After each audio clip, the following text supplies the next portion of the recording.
नमस्कार मंडळी, अक्षय मोरे मित्र मंडळामध्ये आपले सहर्ष स्वागत. सकाळी आई मला बोलली की अरे अक्षय, आज नाश्ता बनवतोय का?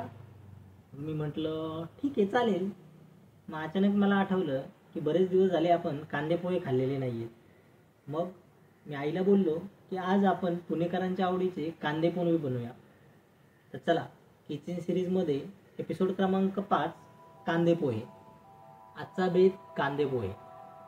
पोहे बनवण्यासाठी सर्वप्रथम आपण घेणार आहोत पोहे, कांदे, शेंगदाणे, हिरवी मिरची, कोथिंबीर आणि बाकीचे मसाले, जे मी तुम्हाला पुढं वेळोवेळी सांगतच राहील.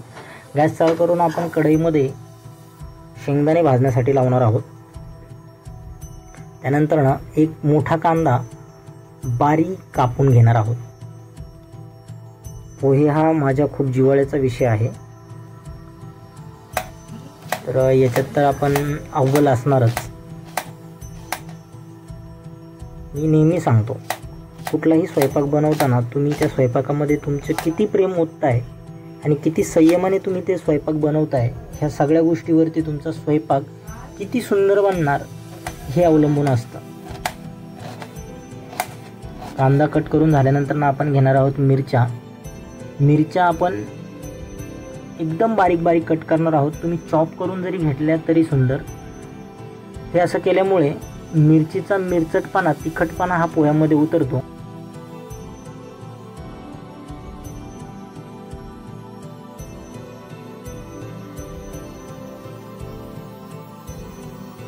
आपण कांदे कट करून झाले, कोथिंबीर कट करायला घेऊया. त्यानंतर एका वाटीमध्ये 4 लोकांना पुरेल एवढे पोहे ॲड करूया आणि त्यानंतर त्याच्यामध्ये पाणी ॲड करून पोहे 80% पाण्यातच शिजतील एवढा वेळ त्याला ठेवून पाणी त्यातलं काढून घेऊया. शेंगदाणे आपले गरम झालेले आहेत, भाजलेले आहेत, तर त्यामध्ये आपण तेल टाकणार आहोत आणि त्या तेलामध्येच थोडा वेळ शेंगदाण्यांना फ्राय करणार आहोत. शेंगदाणे फ्राय झाल्यानंतर त्याच्यामध्ये आपण जिरं एकटंच राहू नये म्हणून त्यासोबत त्याला थोडी मोहरीची सोबत देणार आहोत. जिरं मोहरी नाचून झाल्यानंतर आपण त्यामध्ये ॲड करणार आहोत आपण कट केलेला कांदा आणि हिरवी मिरची.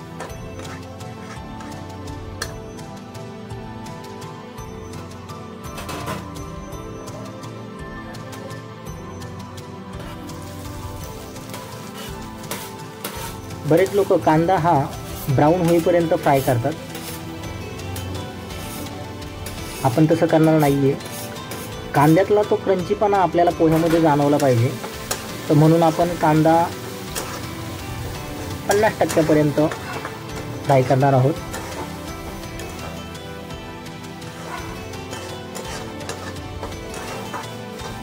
ब्राऊन होण्याच्या अगोदरच कांदा आपण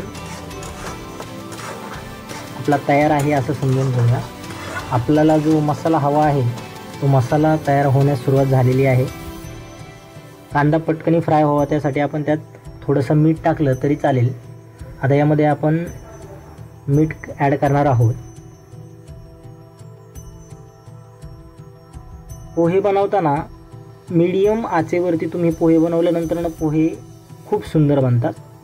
आपल्याला पाहिजे तसा कांदा आता या ठिकाणी फ्राय झालेला आहे, तर आपण कांद्यामध्ये हळद आणि हिंगची पावडर ॲड करणार आहोत.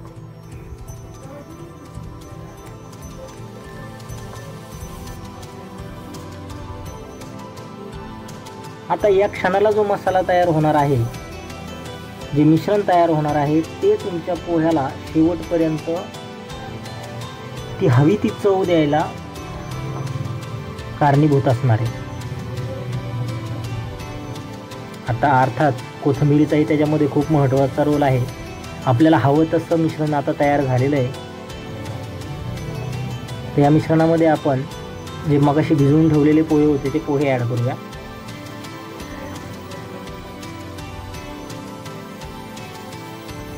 पोहे आणि आपलं मिश्रण एकजीव करून घ्यायचं आहे. आता येतो सर्वात महत्त्वाचा, जसं मी मगाशी बोललो, कोथिंबीरीचं रोल. आपण याच्यावरती कोथिंबीर ॲड करणार आहोत. कोथिंबीर ॲड करून झाल्यानंतर ना मंद आचेवरती पोह्यांना थोडंसं हलकंसं शिजण्यासाठी ठेवणार आहोत. त्याच्यावरती झाकण ठेवायचं आहे. झाकण काढल्यानंतर ना आपल्याला दिसून येतं आहे की हळद, मसाला, कोथिंबीर हे सगळं असं एकजीव त्या पोह्यांमध्ये झालेलं आहे. पोह्याचा सुंदर असा सुगंध सुटलेला आहे. ऑब्व्हियसली तुम्हाला व्हिडिओमध्ये जाणून येणार नाही आहे, पण तुम्ही ही रेसिपी नक्की ट्राय करा आणि इतरांनाही खायला द्या. अशा प्रकारे तयार आहेत आपले कांदे पोहे. सकाळचा बेत, सकाळचा नाश्ता, कांदे पोहे आणि चहा. नक्की ट्राय करा. रेसिपी कशी वाटली याच्याबद्दल कमेंटमध्ये मला नक्की सांगा. भेटूया पुढच्या व्हिडिओमध्ये.